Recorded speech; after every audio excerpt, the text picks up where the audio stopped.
Hello! Thanks for listening to our podcast, Autism Goes to College. I'm River Islib, and I'm now a sophomore at Wesleyan University in Connecticut. Last time I was on this show, I was talking to Catherine about making my decision about where to go to college. I'm really happy to say I love it here at Wesleyan. And I've been navigating some unexpected stuff. Academically, I have made some decisions that are taking me in new directions. And we'll talk about that, and also how I've tried to work with professors on making meaningful accommodations. Socially, I found that Wesleyan is a place where students who identify as neurodivergent or queer are really woven into the whole community. I'll say more about that and affinity spaces too. For sure, the transitions to college has had some unique challenges for me, and I'll share a little about that. And so, I'm happy to be here again with Catherine O'Brien, the host of Autism Goes to College podcast, and I'm going to hand it over to her. Hey everyone! Welcome back, River. It's good to see you again. I'm glad Wesleyan has suited you as you hoped. Me too. So, as you said, you had just committed to college, but were still in your senior year when you last came on the podcast. Can you take us back through your arrival on campus that summer before first year and how it all unfolded? Like, did you have orientation, pre-orientation trips, things of that nature? Yeah, so I got accepted. I experienced the end of my senior summer, and the freshmen at Wesleyan go back about like 3 or 4 days early and have like really intensive orientation where they just kind of throw you into activity after activity after activity. It was honestly a little exhausting at first. Yeah. Kind of just barely moving in to my new dorm in a place I just barely gotten used to, and having to kind of socially perform in front of a lot of really new faces and people and adapting to an entirely new environment. Yeah, three But to 4 days sounds like an extremely compressed experience to get oriented.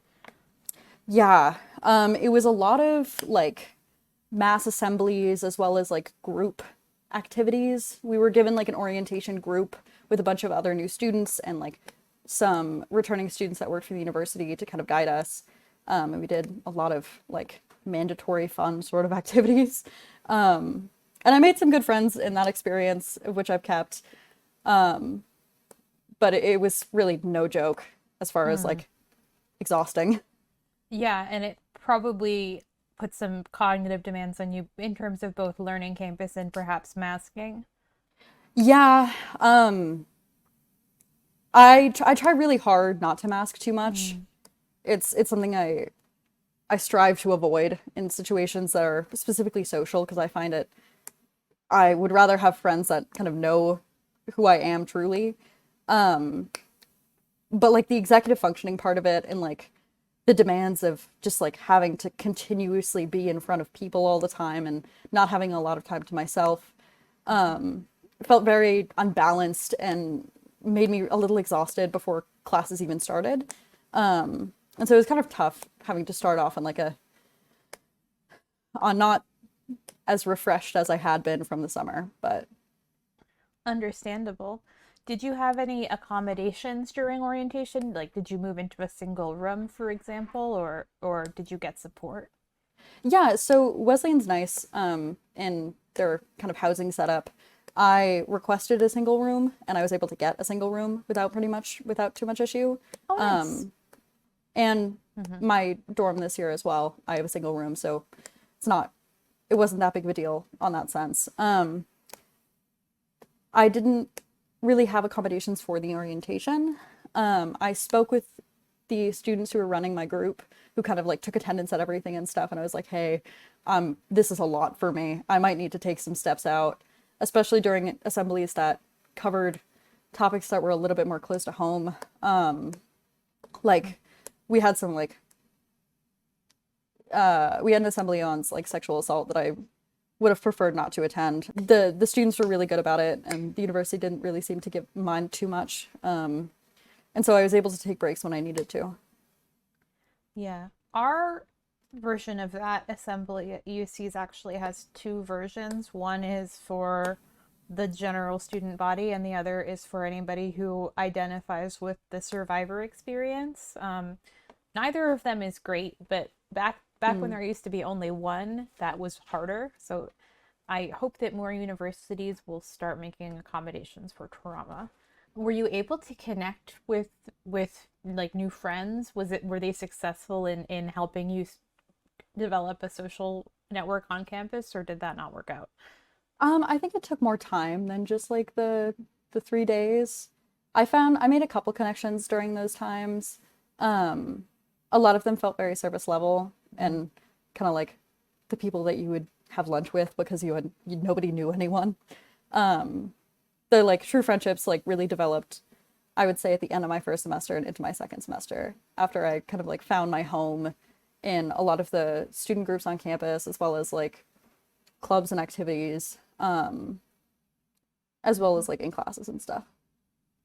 I see. Yeah, it makes a lot of sense that it takes time.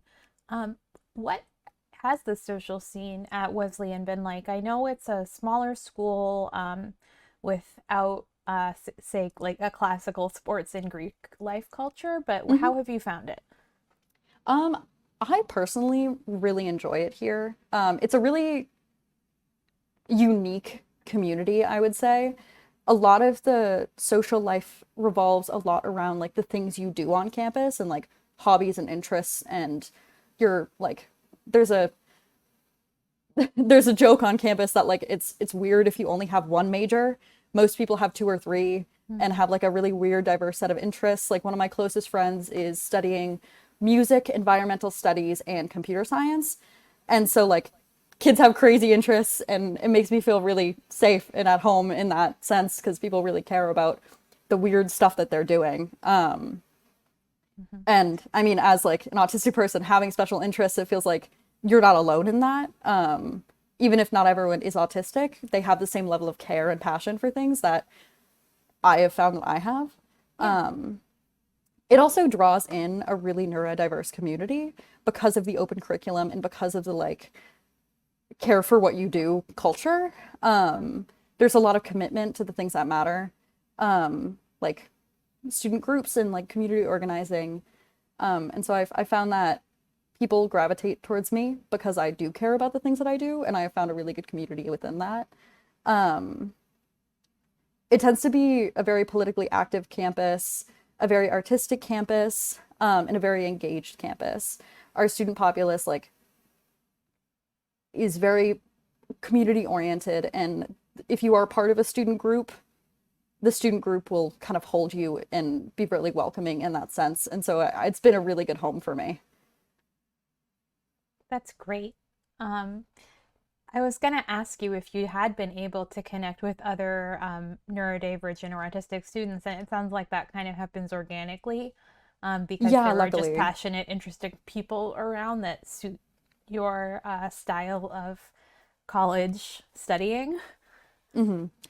The classes are generally smaller too, and there's a lot of really diverse like classes to take. And so because you're getting that individualistic help, a lot of neurodiverse students end up coming here because of that hands-on experience and because of that closeness you can get with the faculty as well.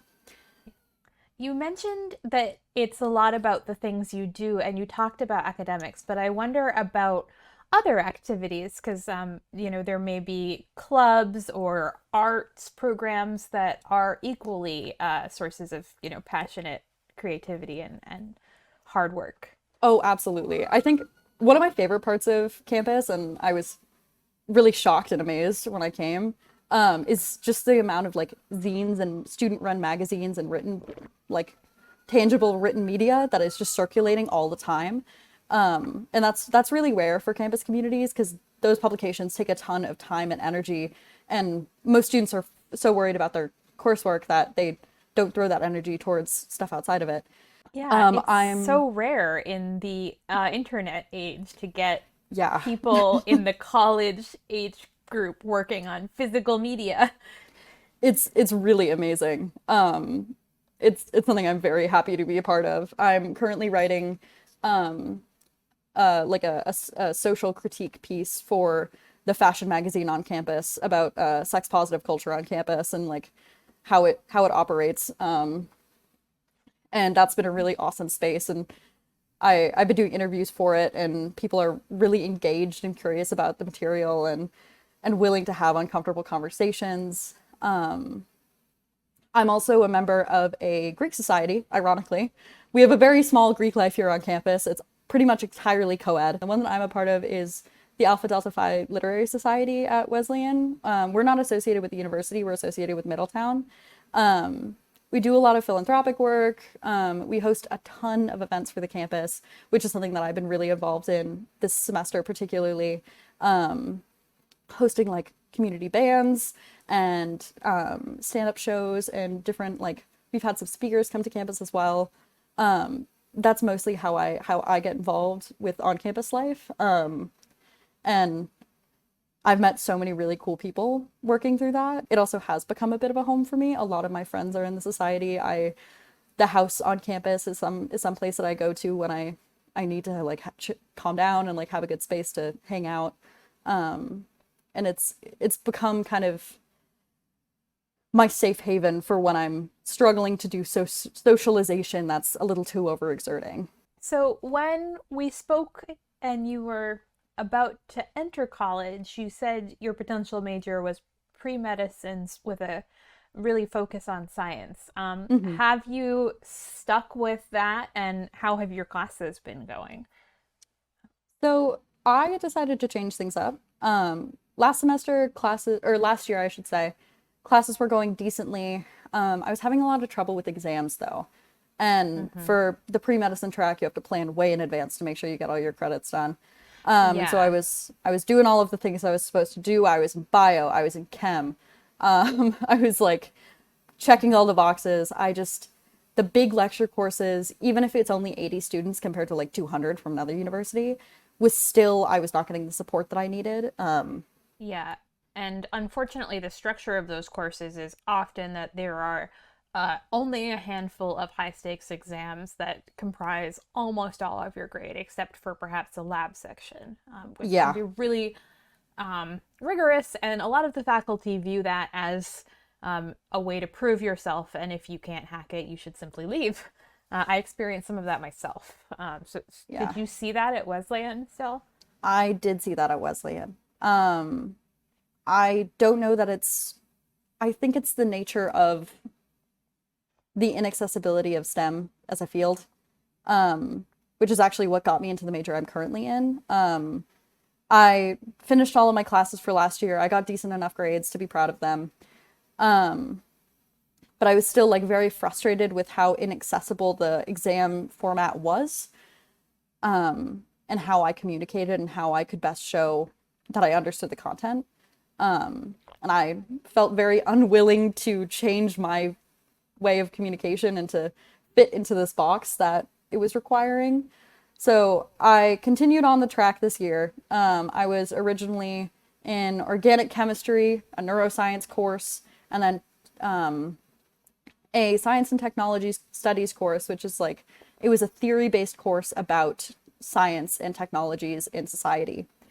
And then a social science course on sociology.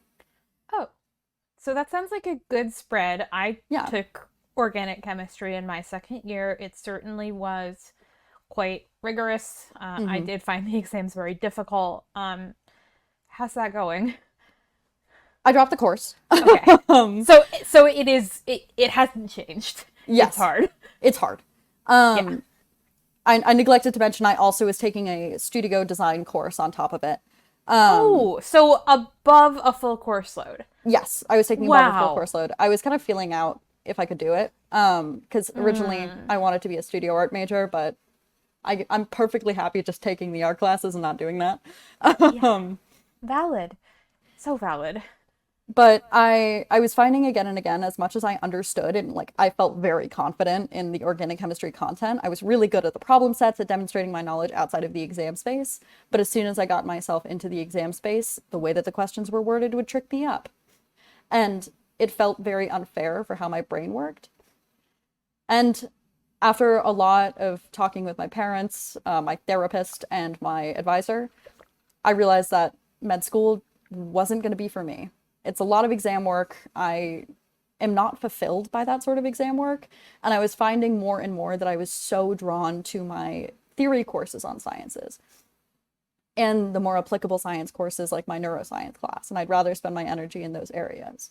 Yes. So I decided I'm going to declare my major as a science and technology studies student, which it's a bit of a niche field, but it's up and coming. And so a lot of the work that I am doing for those courses is looking at science through a social sciences lens, and kind of integrating an interdisciplinary aspect to the world of technology and science. Yeah, congratulations on changing your mind and like realizing that medical school was going to be more of the things that were least pleasant about your current coursework. You talked a little bit about organic chemistry exams being hard. Did you have testing accommodations? Did they take any of the difficulty out of it? And what ultimately led to you not being able to work with that professor? I've extended time in a quieter study space or a quieter exam testing space. And generally they work pretty well. Chemistry and organic chemistry, the way that it's taught just doesn't click with me. I would study and I would study and I would really understand the material. I'd be able to do really well on problem sets and like applied knowledge. But as soon as I was required to recall from memory in a really stress-induced space all of this information and apply it in a way that was kind of unhelpful to me, in a way that was presented that is meant to trick you up, it was really difficult. I'm sure that if I stuck with it, or if I allotted more time to it and didn't have a heavy course load, I could have done fine in it. The professor, luckily for Orgo this year, was really, really accommodating. I met with him several times before I dropped the course. He was like, yeah, it's super clear that you know the content well. I'm not worried about it. It seems like you're just rushing on exams, and was really willing to work with me. Yeah, but when a professor says it looks like you're rushing, it's clear that they don't understand on a deeper level the types of processing differences and expression differences that can typify a neurodivergent student. Yeah. I doubt that you were simply going too fast. Yeah, I not necessarily. I did get a little ahead of myself on that first exam, but it was more that the way that the questions were worded, I didn't quite understand what they were looking for in me. Mm-hmm. And when the professor is worried about answering questions for about 120 other students in the course, and I have to just sit there and wait and finish the exam and hope that I got it right, it wasn't worth putting myself through that struggle. And so I decided that it was better that I threw my energy towards courses that were more fulfilling to me, like my neuroscience course, which my test grades have pretty substantially improved. And it was because I actually spoke to the professor. Mm-hmm. At first, the class was really difficult for me. The exams in particular were like really tough. A lot of them were like fill in the blank questions, and Yeah. those make my brain go crazy. I can't communicate in somebody else's words. I can only communicate in my own words.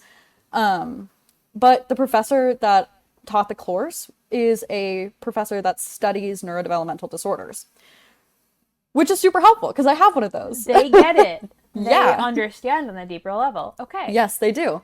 And I'm actually probably going to take a class on neurodevelopmental disorders with her in the future, which I'm excited about. So yeah, I got special accommodations from her, but she also changed the format of her exams to accommodate for more students, which meant instead of doing exclusively multiple choice questions and fill in the blank questions, she included a larger proportion of open response questions with really clear guidelines as to what points were distributed where.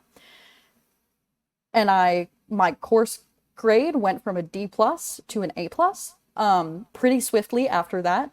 So clearly it was not my intelligence or my lack of hard work. It was almost entirely the accommodation. Motivation, ability, etc. were Yeah. never in question, clearly.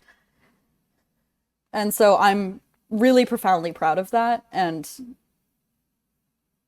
definitely going to use it as an example in the future for other professors.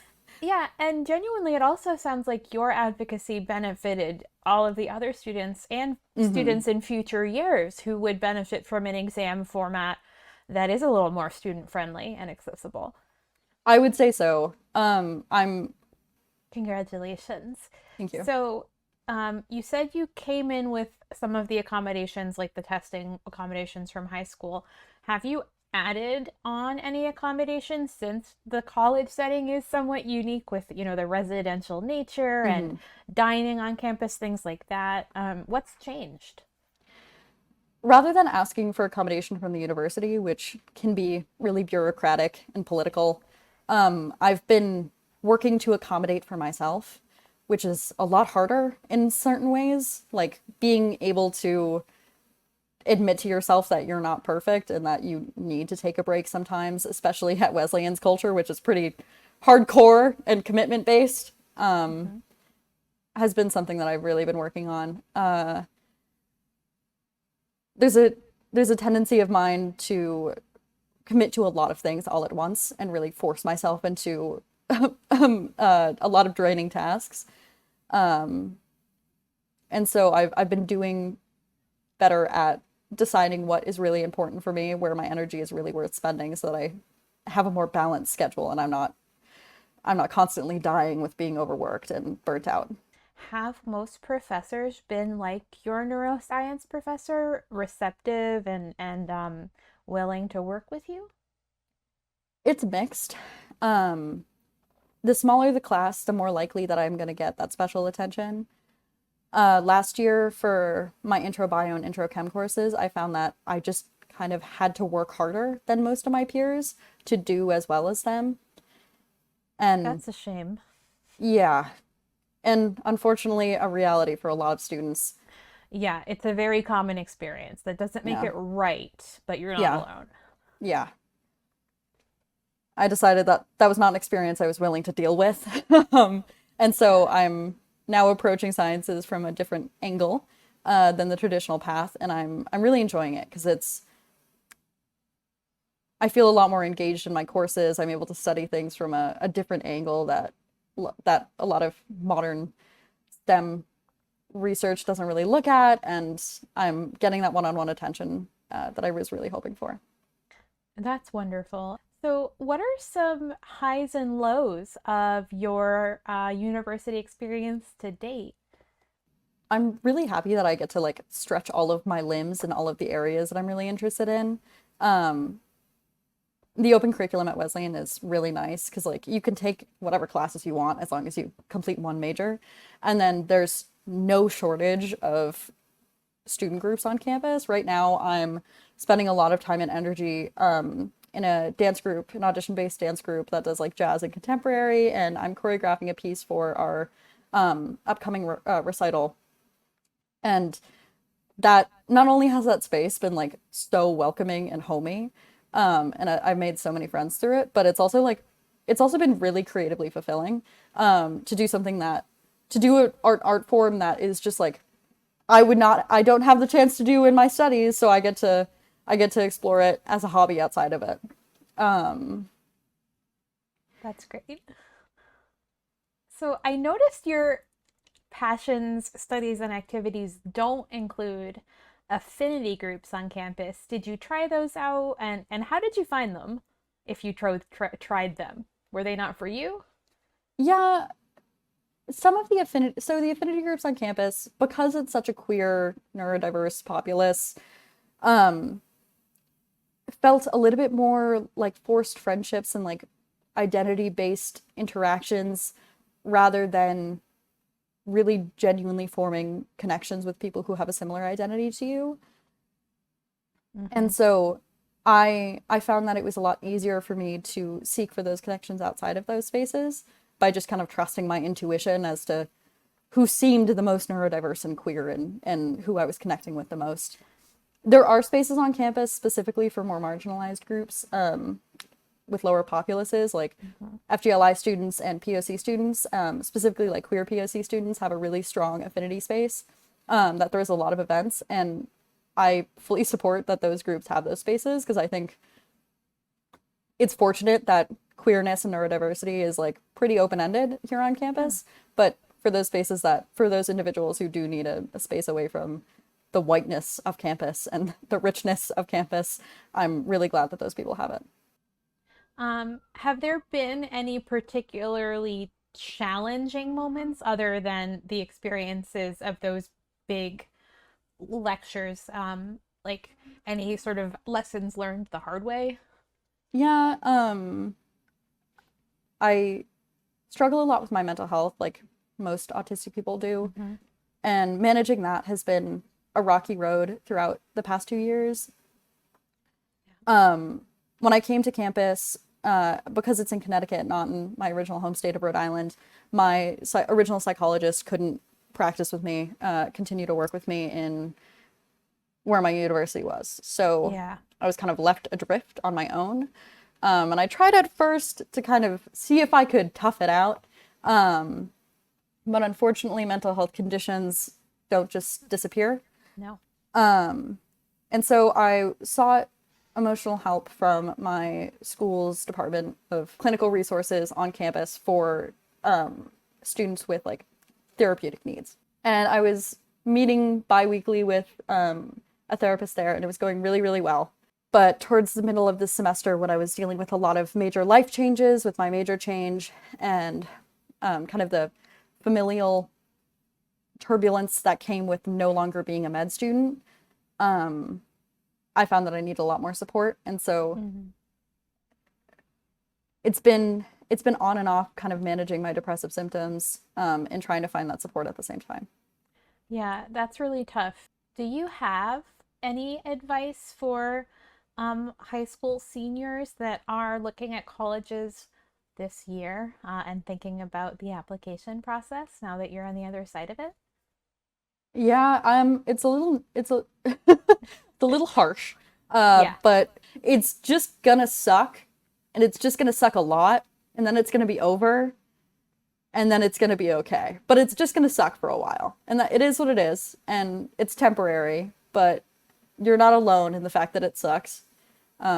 It sucks for everyone, for most people, I would say. Yeah, it's incredibly stressful, and the reward for enduring all that stress is that you get to make a major life change. Yeah, and get to live about 4 of the most stressful years of your life. Yeah, Stressful, but it's also intense. rewarding. Yeah, so what have those rewards been now that you are past the stress of the application cycle and the big adjustment? I would say college is just a really good fit for me as a person. I, for my entire life, I've been like grasping at more and more independence. That's why I went to boarding school, and that's why I'm going to college a full 2 hours away from my home state. I know it's ridiculous. But it's really nice having the autonomy of like studying what you want to, being surrounded by people who are really interested in what they are doing, and meeting a more diverse set of individuals. And I like Wesleyan because it is a smaller campus. It is a home.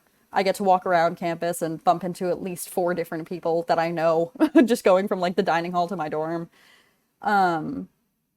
Yeah. And being in a space where there's like so much creative and academic juices flowing all over the place, and it's very rewarding, being surrounded by so much creativity.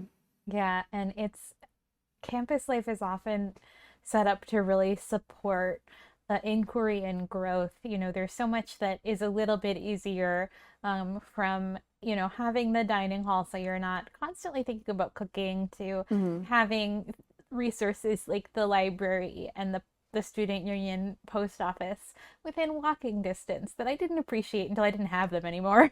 Hmm. Yeah, so I hope you're finding it as awesome as you expected when you were in high school. Sounds I like, mean, it has its ups and downs, and like the stress of like always being on is very tough because week after week after week, there's always something new.